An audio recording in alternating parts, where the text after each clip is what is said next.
48-41, Colorado loses to USC. There was a point in this game when the score was 34-7. It looked like Colorado for the second week in a row was going to get blown out, but a lot of resiliency shown by Colorado.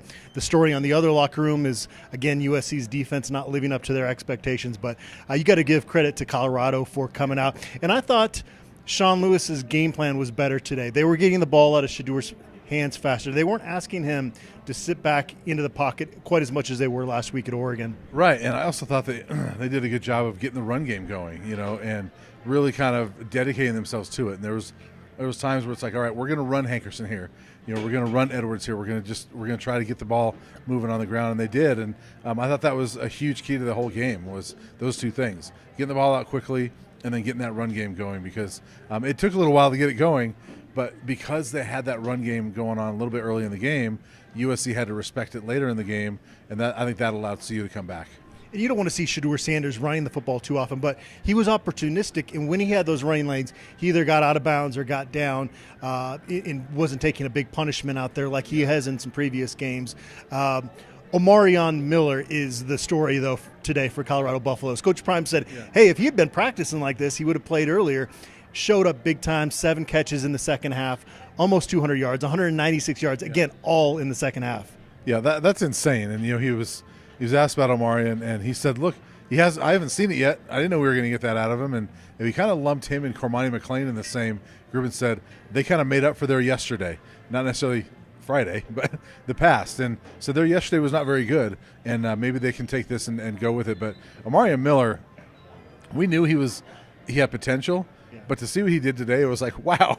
I mean, that was pretty impressive. And there was, there was some big throws that Shadur made, but there was also, that catch on the sideline, where he, tight ropes the sideline, was pretty amazing. And then the touchdown catch. I don't know if that's more on Shadur for the throw or Omari for the catch, but it was an incredible throw. And then the diving catch by Omari Miller that was impressive. Since Travis Hunter went down, we've been kind of waiting for another offensive playmaker to emerge. We thought it might be Alton McCaskill IV. That hasn't happened yet. Yeah. We thought it might be Giovanni Antonio. We talked quite a bit about him, even interviewed him this past week. Yeah. But he didn't have it going earlier in this game. So Omari Miller is an added piece that they need going forward. When Travis Hunter comes back, maybe it's not as important, but even Zay Weaver had a couple drops today.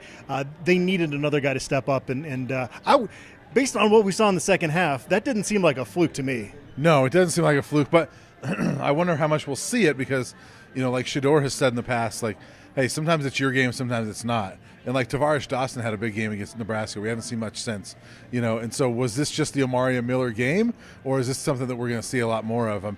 You're right, though. It didn't look like a fluke. That looks like something that we could see a lot more of, that, even when Travis Hunter gets back, you probably want to get him on the field a little bit. Yeah. And do yourself a favor and watch Omari Miller's high school tape because it's top-level stuff. And he was committed to Nebraska at one point, so just another reason for Colorado fans to fall in love with him. Defensively, it was kind of a mixed bag out there today. There were times where they were showing a lot of fight. It was cool to see Cormani McClain get that much run and had a nice pass breakup in the end zone. But generally, I can't imagine that Charles Kelly's too excited about their defensive effort today. Yeah, and it's hard to – I think it's hard to judge the defense today because I think that's one of the top 5 offenses in the country. And obviously you got the Heisman Trophy winning quarterback on the other side, and he throws 6 touchdown passes, and he's pretty amazing. So are they really that bad, or is USC really that good? But they didn't stop him a whole lot today. But they true to this defense, they came up with stops when they needed it, right? When they're down, I think it was 48-21, they get the touchdown, and then Cameron Silman-Craig gets the pick, and then they get another touchdown. So they get those plays that kind of help them get back into games or preserve something. And so that's what's impressive about this defense is they don't make a lot of plays, but they'll make some timely plays where you're like, okay. They know what they're doing here, and they got some playmakers. And, Cameron Silman-Craig, 3 picks in 4 starts. That's pretty impressive. Caleb Williams, what else can you say about the guy? He tied his career high with 6 touchdown passes today. We were super impressed with him out in Los Angeles last year. Just the poise that he plays with. he's such a cool customer. We've said that about Shedeur Sanders. Caleb Williams is on that same level just in terms of things don't seem to rattle him. Made a couple of mistakes out there today, but generally it's a thing of beauty watching him play quarterback. Yeah, it really is. And, that was his first pick of the season. Doesn't throw much. I mean, Shedeur has thrown only 2. One of them was today. And so both these guys are just really accurate, smart quarterbacks. And they're a lot of fun to watch. And you mentioned it this week that, you would hope to see you would win, but, like, it's a pleasure to watch a guy like Caleb Williams. And, you don't have the Heisman Trophy winner playing on your field very often. And now USC quarterbacks, though, CU's got to be happy to part ways with USC because, looking up their stats, they've now played each other 12 times in the Pac-12, which is a season, right? 52 touchdown passes, 8 interceptions by USC quarterbacks in those 12 games. So, and I don't even remember all the names of those guys, but there were some good ones, and they've shredded CU, and Caleb Williams had a fantastic day today. We knew when they came out with the schedule, holy moly, this is going to be a really tough 2-week stretch. It's lived up to that. I wouldn't be less optimistic than I was prior to this. Now, had Colorado not shown the fight against USC and they got blown out again, then definitely you worry about this team. But there's a lot more winnable games coming up on the schedule, going down to Arizona State next week. And you've got Stanford coming up after that. If you can somehow find a way to win these next 2, I think every CU fan would have taken 5-2 coming into this season. Absolutely. And how many people were saying that Colorado was going to be 1-4 at this point in the game, right? And being the CSU probably being the one win that they had, but a lot of people thought they were going to be 1-4, maybe 2-3. I think most of us probably thought 3-2 best case scenario. That's where they're at, and I think this is a good case scenario for them. I mean, it's tough to go to Eugene and win out there, which they didn't. It's tough to beat USC anywhere, which they've never done, but they gave it a good effort. And I think to your point, the fact that they finished strong and made it a game makes you feel better going in. When it was 34-7 and it looked like it was going to be an ugly game, I think there would have been a ton of questions going into next week. Now, the way they finished that game, you're like, okay, all right. You got to feel good about them going down to Tempe next week and getting a win. Special teams continue to be an issue for this team. And then one other topic I wanted to mention on here is I know that Sean Lewis is catching a lot of flack for what happened when they got the ball back with 5 minutes and 58 seconds left, and it looked like they were taking their time. Shedeur Sanders told us in the postgame press conference that was kind of on him.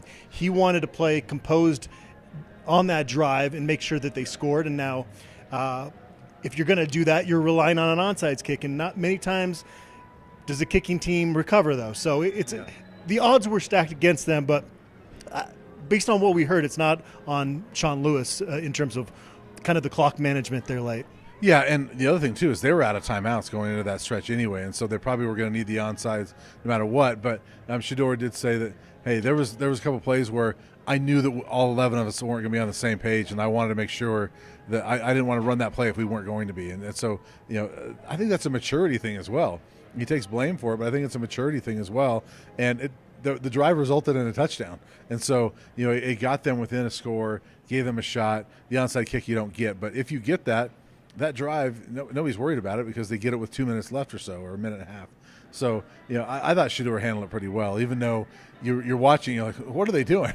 Yeah. But the questionable things to me were a couple of those runs, the clock running down, you don't have any timeouts, and there was a couple times in a row you're running them right up the middle. Like, I don't know about that, but then the next play, he throws a touchdown pass, and it's like, okay, that's fine.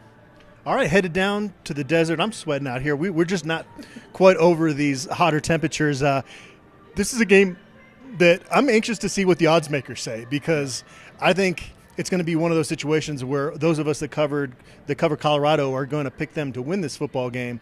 But Arizona State did put up a fight against USC as well, and maybe could be a team with Kenny Dillingham taking over play calling duties that could potentially get better.